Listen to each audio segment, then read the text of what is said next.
Bismillahirrahmanirrahim. Assalamualaikum warahmatullahi wabarakatuh. Sebelumnya, perkenalkan, nama saya Muhammad Irfan. Jadi, di sini saya akan membahas tentang pengertian pegadaian dan sejarah dari pegadaian. Oke, terlebih dahulu saya akan membahas tentang pengertian pegadaian.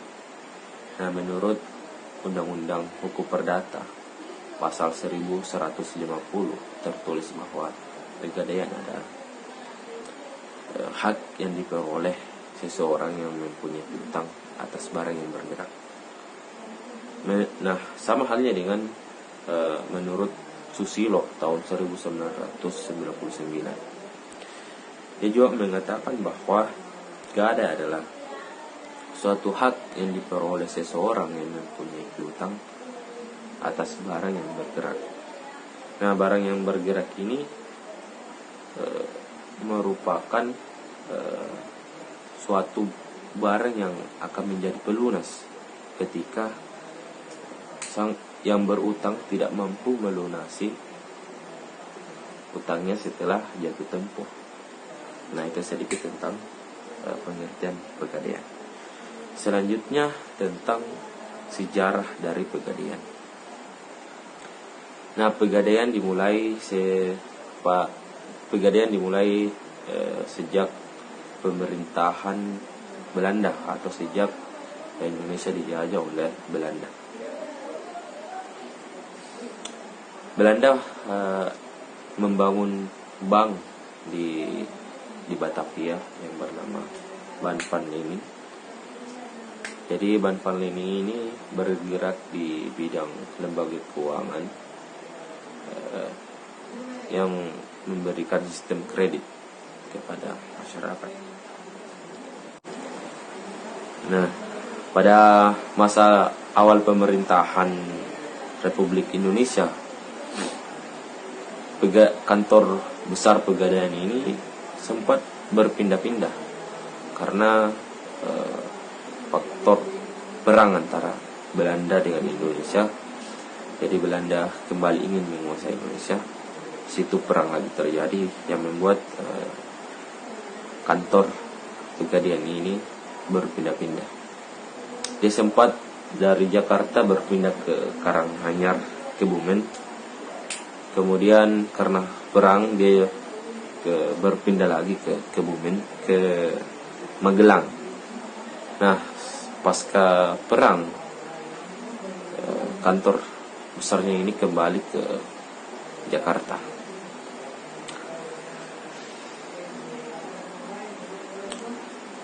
Nah, pegadaian ini dari dulu beberapa kali berganti nama atau berganti status. Pernah sebagai perusahaan negara atau PN sejak 1 Januari 1961. Kemudian berdasarkan PP nomor 7 1969 menjadi perusahaan jawatan atau perjan. Selanjutnya berdasarkan PP nomor 10 tahun 1999 diperbarui dengan PP nomor 103 tahun 2000, berubah lagi menjadi perusahaan umum atau perum. Nah, sampai sekarang. Jadi itu sejarah singkat dari pegadaian. Sekian yang dapat saya sampaikan. Sekian dan terima kasih. Bismillahirrahmanirrahim. Assalamualaikum warahmatullahi wabarakatuh. Pada kesempatan kali ini saya akan membahas kegiatan usaha pegadaian. Pegadaian tentunya memiliki kegiatan yang berhubungan dengan keuangan. Dalam kegiatan usaha pegadaian ada empat. Yang pertama penghimpunan dana, dan yang kedua pengguna dana, yang ketiga produk dan jasa forum pegadaian, dan yang keempat proses pinjaman atas dasar hukum gadai. Dan yang pertama yaitu penghimpunan dana. Dana yang diperlukan dalam forum pegadaian untuk melakukan kegiatan usahanya berasal dari yang pertama pinjaman jangka pendek dari perbankan, yang kedua dana jangka pendek sebagian besar adalah bentuk ini sekitar 80% total dana jangka pendek yang dihimpun. Dan yang ketiga pinjaman jangka pendek dari pihak lainnya, contohnya utang kepada rekan, utang kepada nasabah, utang pajak, biaya yang masih harus dibayar, pendapatan diterima di muka, dan lain-lain. Selanjutnya penertiban obligasi. Sampai dengan tahun 1994, Forum Pegadaian sudah 2 kali menertibkan obligasi jangka waktu masing-masing 5 tahun. Penertiban pertama pada tahun 1993 sebesar 25 miliar dan penertiban yang kedua kalinya adalah pada tahun 1994 juga sebesar 25 miliar rupiah, sehingga sampai tahun 1994 nilai obligasi yang telah diterima yang ditertibkan adalah sebesar 50 miliar rupiah. Selanjutnya modal sendiri.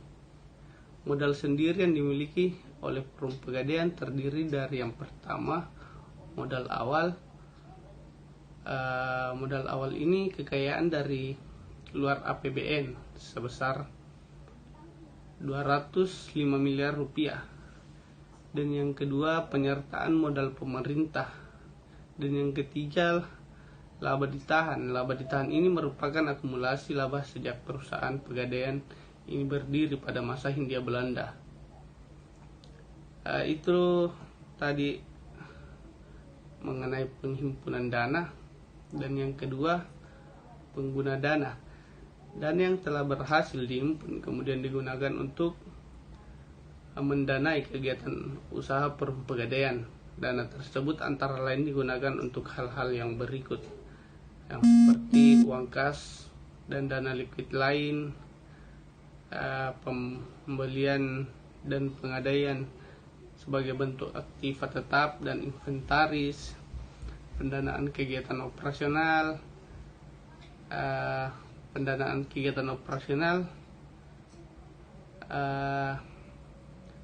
memerlukan dana yang tidak kecil.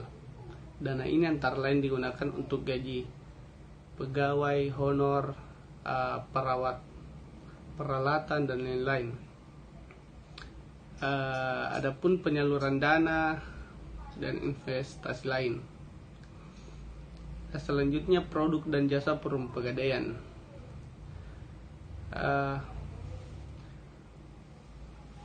Pemberian pinjaman atas dasar hukum gadai dalam hal yang berarti mensyaratkan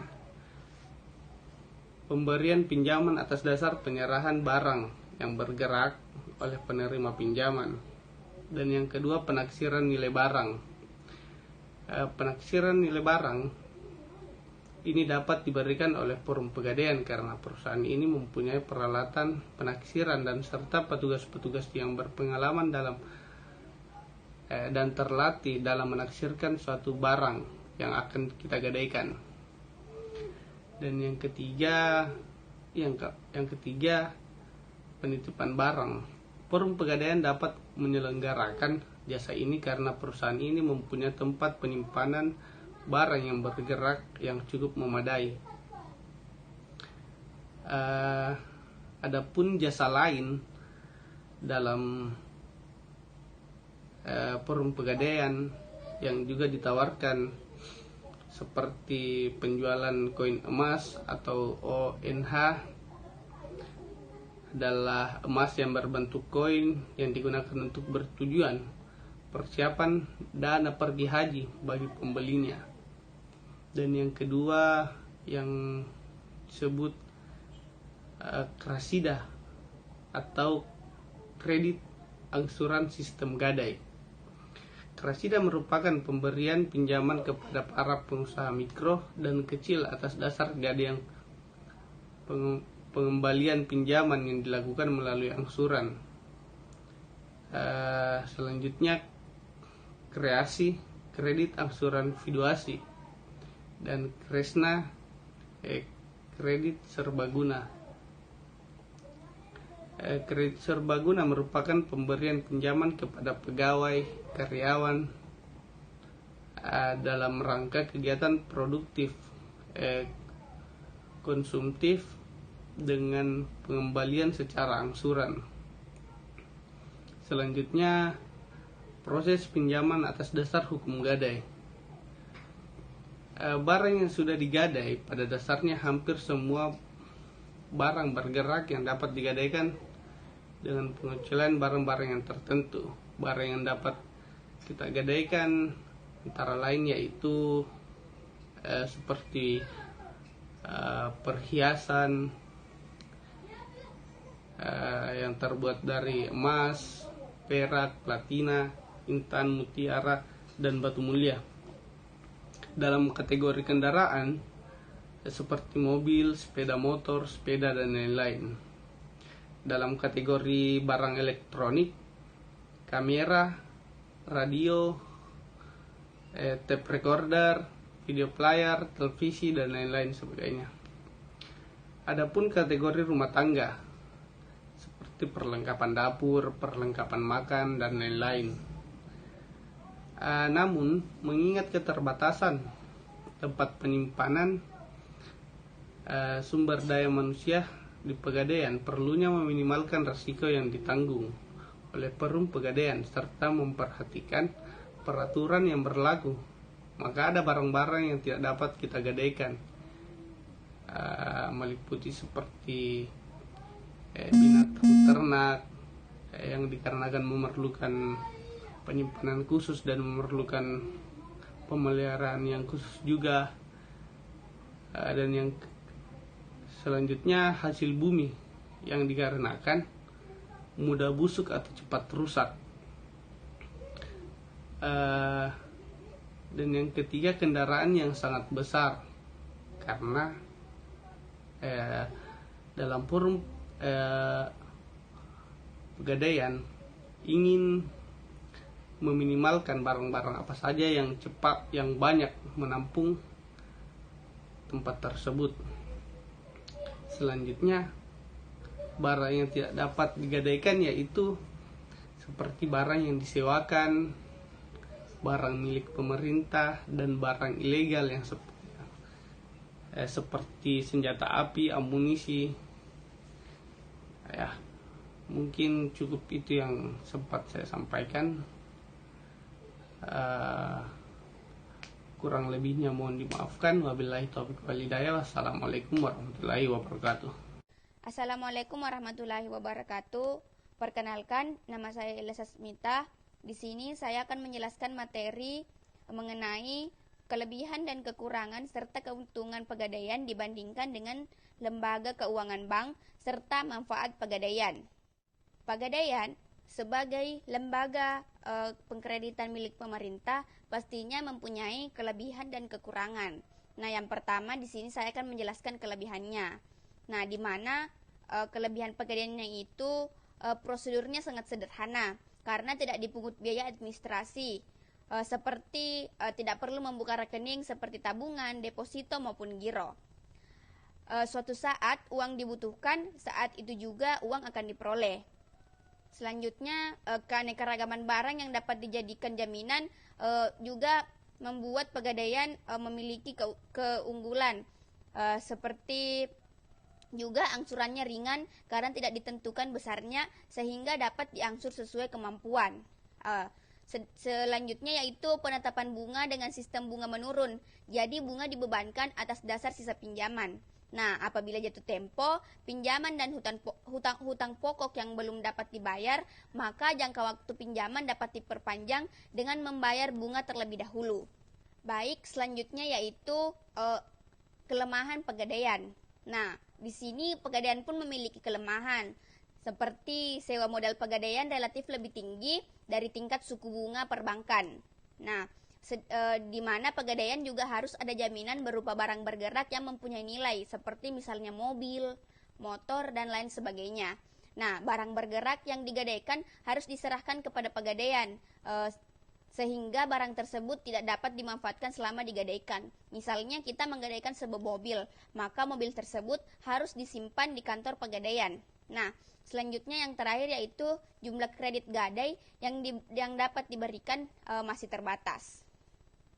Selanjutnya yaitu manfaat Pegadaian. Nah, manfaat Pegadaian di sini terbagi atas dua. Yang pertama yaitu bagi nasabah dan bagi perum Pegadaian. Nah, manfaat yang pertama di sini saya akan menjelaskan bagi nasabah. Manfaat utama yang diperoleh oleh nasabah yang meminjam dari perum Pegadaian adalah ketersediaan dana dengan prosedur yang relatif lebih sederhana dan dalam waktu yang lebih cepat, terutama apabila dibandingkan dengan kredit perbankan. Nah, di samping itu, mengingat jasa yang ditawarkan oleh perum Pegadaian tidak hanya menyediakan jasa, maka nasabah juga dapat memperoleh manfaat seperti yaitu penaksiran suatu nilai, suatu barang bergerak dari pihak atau institusi yang telah berpengalaman dan dapat dipercaya. Yang kedua yaitu penitipan suatu barang bergerak pada tempat yang aman dan dapat dipercaya. Misalnya pada kantor Pegadaian. Nah, barang bergerak yang telah kita gadaikan tersebut akan dijaga dengan aman dan dapat dipercaya keamanannya. Selanjutnya yaitu bagi perum Pegadaian. Nah, manfaat yang diharapkan dari perum Pegadaian sesuai jasa yang diberikan kepada nasabahnya adalah penghasilan yang bersumber dari sewa modal yang dibayarkan oleh peminjam dana. Penghasilan yang bersumber dari ongkos yang dibayarkan oleh nasabah memperoleh jasa tertentu dari perum Pegadaian. Nah, pelaksanaan misi perum Pegadaian sebagai suatu badan usaha milik negara yang bergerak dalam bidang pembiayaan berupa pemberian bantuan kepada masyarakat yang memerlukan dana dengan prosedur dan cara yang relatif sederhana. Nah, selanjutnya yaitu berdasarkan peraturan pemerintah nomor 10 tahun 1990, laba yang diperoleh oleh perum Pegadaian digunakan dalam bentuk dana pembangunan semesta 50%, cadangan umum 20%, cadangan tujuan 5%, dan dana sosial 20%. Nah, mungkin itu materi yang dapat saya sampaikan. Materi selanjutnya akan dilanjutkan oleh rekan saya. Wassalamualaikum warahmatullahi wabarakatuh.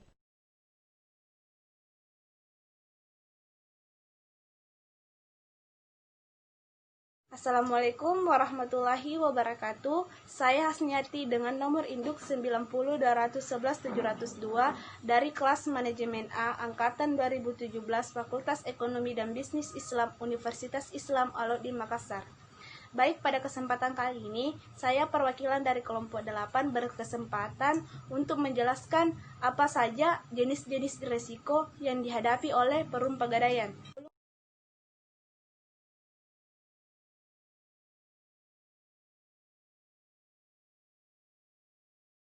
Sebelum kita mengetahui apa saja jenis-jenis risiko yang dihadapi oleh perum Pegadaian, terlebih dahulu kita harus mengetahui apa yang dimaksud dengan proses manajemen risiko. Jadi, proses manajemen risiko adalah suatu proses yang bersifat berkesinambungan, sistematik, logik, dan terukur yang digunakan untuk mengelola risiko perusahaan. Jadi, resiko-resiko yang dihadapi oleh perum Pegadaian menurut SK Direksi nomor 10.950-20322-2004 tanggal 28 April 2004 tentang struktur organisasi perum Pegadaian telah dibentuk unit kerja organisasi setingkat divisi, yaitu Satuan Manajemen Risiko. Adapun beberapa jenis risiko yang dihadapi oleh perum Pegadaian menurut SK ini, yang pertama, risiko permodalan adalah risiko yang muncul terkait dengan struktur permodalan atau risiko antara jumlah utang dengan jumlah ekuitas. Yang kedua, risiko barang jaminan. Atas penyimpanan barang jaminan tersebut, perum Pegadaian menghadapi risiko barang jaminan rusak atau hilang. Jadi, perum Pegadaian bertanggung jawab atas barang rusak dan barang hilang. Yang ketiga, resiko persaingan. Persaingan bisnis kami semakin ketat. Lembaga keuangan baik non-bank maupun bank saling berlomba-lomba menguncurkan kredit untuk masyarakat dari berbagai keunggulan dan kemudahan. Yang keempat, resiko operasional merupakan resiko yang dihadapi oleh Perum Pegadaian sehubungan dengan sistem operasional, prosedur, dan kontrol yang tidak menunjang perkembangan kebutuhan operasional Perum Pegadaian sehingga dapat mengganggu kelancaran operasi dan kualitas pelayanan. Yang kelima, resiko peraturan pemerintah. Munculnya peraturan-peraturan yang baru ditetapkan, pemerintah dapat menimbulkan dampak yang cukup berarti terhadap Perum Pegadaian jika mengharuskan dilakukan perubahan atau penyesuaian dalam kegiatan operasional karena membutuhkan waktu yang cukup lama. Yang keenam, resiko teknologi merupakan resiko yang dihadapi Perum Pegadaian terkait dengan perkembangan teknologi yang mampu membuat barang jaminan emas palsu dan sulit dideteksi sehingga lolos dari pengamatan penaksiran dari Perum Pegadaian. Yang ketujuh, resiko keamanan merupakan resiko yang dihadapi Perum Pegadaian sehubungan dengan situasi keamanan yang kurang kondusif dan ditandai dengan semakin meningkatnya tindak kriminalitas dengan berbagai modus operandi di mana Perum Pegadaian menjadi salah satu sasaran kejahatan atau perampokan. Yang terakhir atau yang kedelapan yaitu resiko hukum atau legal merupakan resiko yang terjadi karena ketidakpatuhan terhadap peraturan-peraturan dan aturan yang berlaku sehingga dapat mengakibatkan kejanggalan terhadap Perum Pegadaian. Baik, itulah jenis-jenis resiko yang dihadapi oleh Perum Pegadaian. Mungkin cukup sekian dari saya. Billahi taufiq wal hidayah. Wassalamualaikum warahmatullahi wabarakatuh. Assalamualaikum warahmatullahi wabarakatuh. Perkenalkan, nama saya Rizka R, NIM 9020117031 dari kelompok 8. Nah, di sini saya akan memaparkan sedikit tentang peluang dan tantangan yang dihadapi Pegadaian di masa COVID-19. Nah, peluang yang dihadapi Pegadaian ini, Perkumpulan Perusahaan Gadai Indonesia atau PPGI mengatakan bisnis gadai mengalami kenaikan di masa penyebaran virus corona atau COVID-19. Peningkatan khususnya terjadi pada gadai swasta untuk objek barang gadai elektronik seperti handphone, laptop, dan televisi. Kenaikan tersebut dipicu karena adanya kebutuhan masyarakat akan uang tunai untuk dapat memenuhi kebutuhan hidupnya, termasuk yang berpenghasilan menengah ke bawah dan harian. Nah, berdasarkan informasi yang kami dapatkan dari situs cnnindonesia.com, rata-rata kenaikan gadai elektronik di perusahaan gadai swasta di atas 15% pada Maret lalu. Tidak hanya gadai swasta, volume gadai PT Pegadaian Persero juga mengalami kenaikan di tengah pandemi ini. Direktur Pemasaran dan Pengembangan Produk Haryanto Widodo mengatakan, pada periode Maret, tren gadai emas mengalami kenaikan. Jumlah outstanding pinjaman naik 16,55% secara tahunan, dari 29 triliun menjadi 33,8 triliun. Selanjutnya, tantangan yang dihadapi Pegadaian di masa COVID-19. Nah, barang gadai menumpuk di gudang perusahaan gadai swasta. Fenomena ini terjadi karena nasabah yang tidak mampu menebus barang gadai yang telah jatuh tempo dikarenakan kesulitan finansial.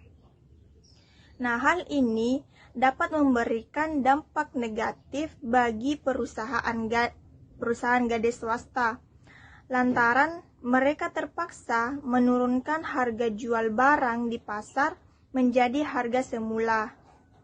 Nah, perusahaan gadai kini berhati-hati dalam menaksir harga barang, karena animo pasar terhadap barang gadai menurun di tengah pandemi ini. Nah, meski terjadi peningkatan gadai, perusahaan gadai menghadapi tantangan dari sisi arus kas, khususnya gadai swasta. Nah, sebab mereka memiliki keterbatasan modal lantaran mengandalkan pendanaan secara mandiri. Karenanya, asosiasi mendorong perusahaan gadai swasta untuk meningkatkan permodalan dengan mencari pinjaman investor. Tantangan pada PT Pegadaian Persero, sebagaimana diketahui, harga emas sebagai aset safe haven melonjak selama pandemi COVID-19. Emas PT Aneka Tambang Tbk menyentuh 952.000 per gramnya. Sejak awal tahun hingga April lalu, total outstanding di Pegadaian sebesar 33,7 triliun. Lalu jumlah rekening sebanyak 10,16 juta dan nasabah 5,84 juta. Nah, perusahaan menyatakan tren pada April cenderung turun lantaran secara pola para nasabah biasanya menebus gadai pada awal tahun. Jadi, dengan menggunakan data 11 April belum cukup, karena biasanya tumbuh akhir bulan tanggal 15 ke atas. Awal bulan biasanya banyak orang gajian lalu menebusnya. Mungkin yang itu yang bisa saya sampaikan. Lebih dan kurangnya mohon dimaafkan. Assalamualaikum warahmatullahi wabarakatuh.